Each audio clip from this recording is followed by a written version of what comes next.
Kanalıma hoş geldiniz. Bugün elimde çiçekleri solan 3 orkide var. Bu orkideleri çok uygun fiyata aldım. Marketlerde çiçekleri solan orkideleri çok indirimli bulabilirsiniz. Bu orkideleri sıfırdan bir toprağa nasıl ekmemiz gerekiyor ve nasıl bir bakım yapmamız gerektiğinden bahsedeceğim. Ve aynı zamanda bu 3 orkideyi birleştireceğim. Hemen sizlerle nasıl yapmak istediğimi gösteriyorum. İlk olarak orkideleri dezenfekte edebilmek ve vitamin desteği sağlayabilmek için toz zerdeçal kullanacağım.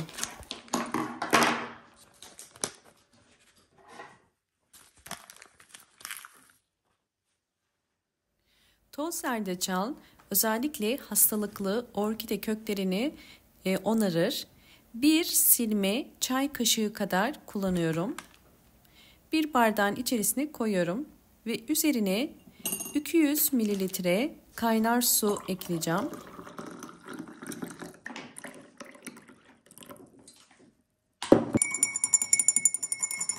Biraz karıştırıyorum ve bu karışımın soğuması için bir yarım saat kadar serin bir yerde bekleteceğim.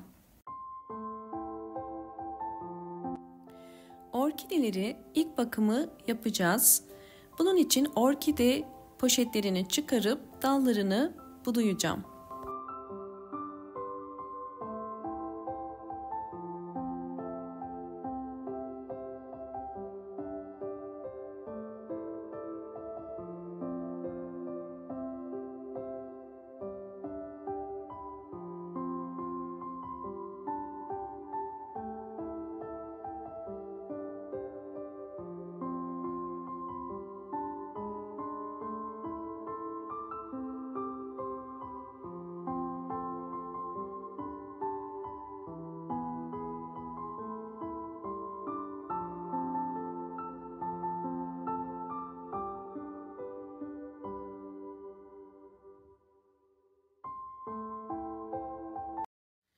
Bu şekilde çiçekleri dökülen orkide dallarını kesiyorum.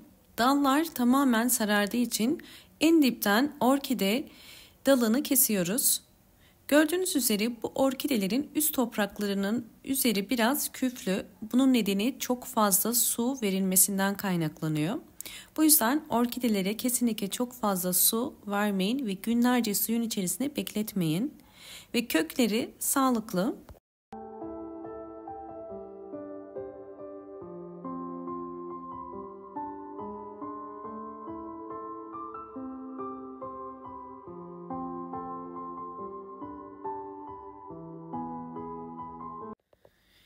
Hazırlamış olduğum toz zerdeçal karışımı soğudu. Şimdi süzüyorum.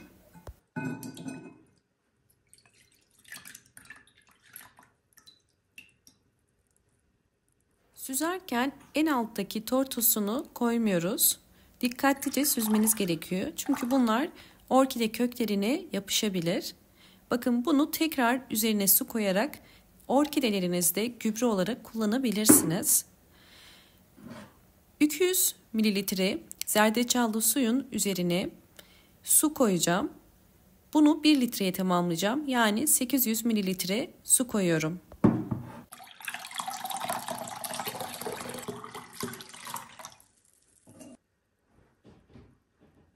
Toplamda 1 litrelik bir gübremiz hazır oldu. Orkideleri bu suyun içerisinde dezenfekte edebilmek için geniş bir borcama koydum. Burada dikkat etmeniz gereken önce yapraklarını dezenfekte etmek. Yapraklarını suyun içerisinde bu şekilde 10 saniye kadar tutun. Bunu 3 kere yapabilirsiniz.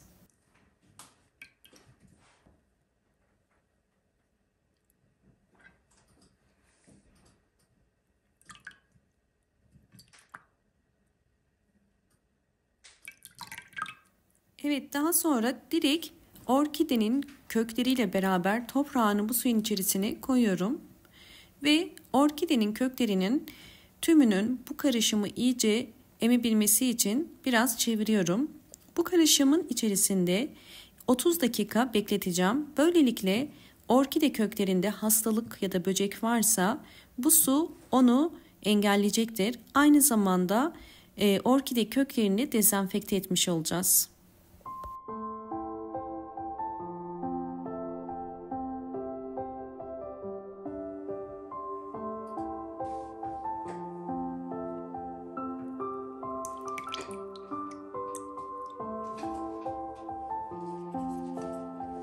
...30 dakika bu suyun içerisinde beklettikten sonra orkidelerimi çıkarıyorum. Şimdi 3. aşama olarak orkidelerimi dikeceğim. Bunun için yeni bir orkide toprağına ihtiyacım var. İlk olarak saksıya ihtiyacınız var. Bu şekilde şeffaf olması gerekiyor.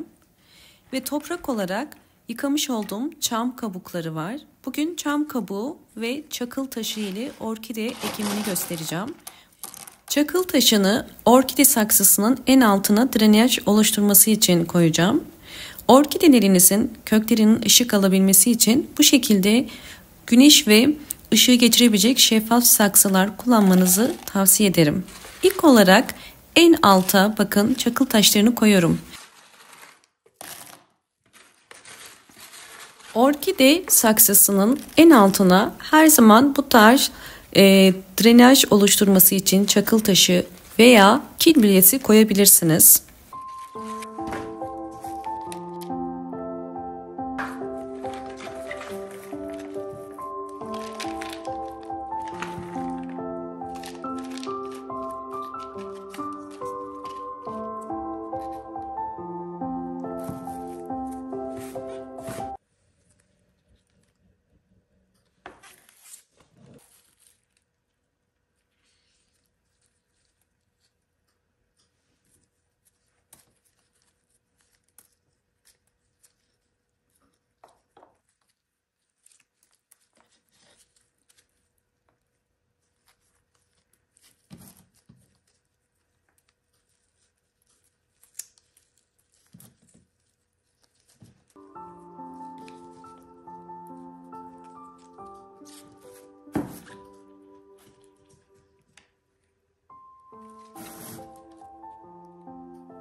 Şimdi çam kabuklarını orkide toprağının üzerine koyuyorum. Orkidenin tüm kökleri bu toprağın içerisinde kalacak şekilde çam kabuğunu eşit miktarda tüm orkide saksısının içerisine dökeceğim. Burada dikkat etmeniz gereken gövde kısmının çok fazla toprağın içerisinde kalmaması gerekiyor. Sulama esnasında fazla suyun orkide gövdesine girmemesi için biraz gövde kısmının yukarıda kalması gerekiyor.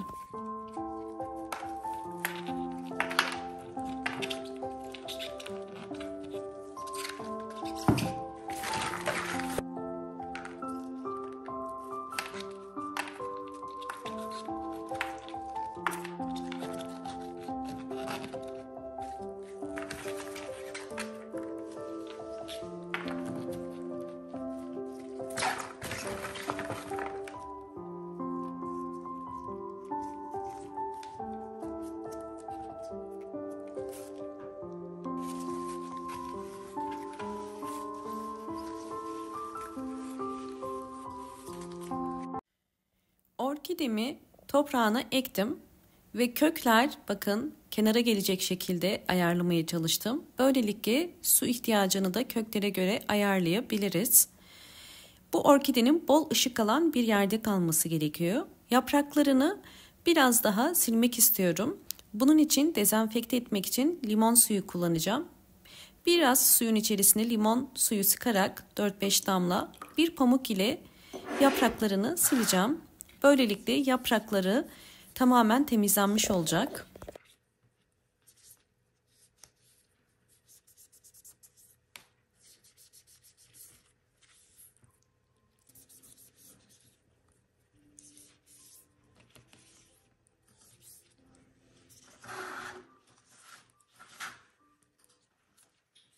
Orkidenin tüm yapraklarını limon suyu ile sildim.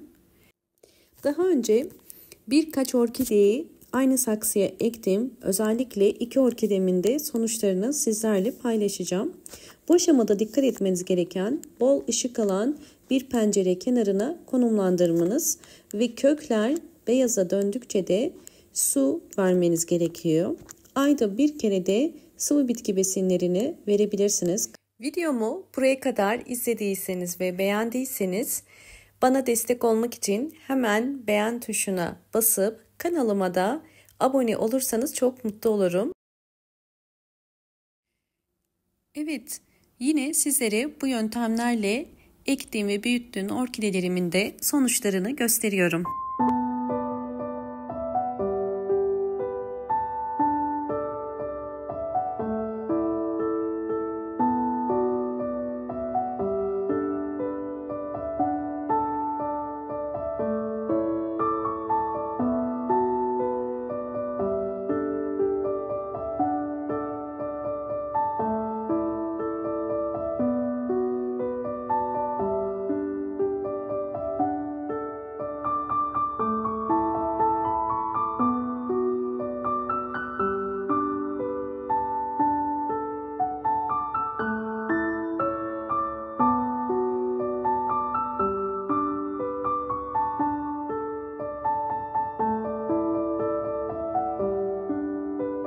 Videomu buraya kadar izlediğiniz için teşekkür ediyorum. Hoşça kalın, sağlıkla kalın.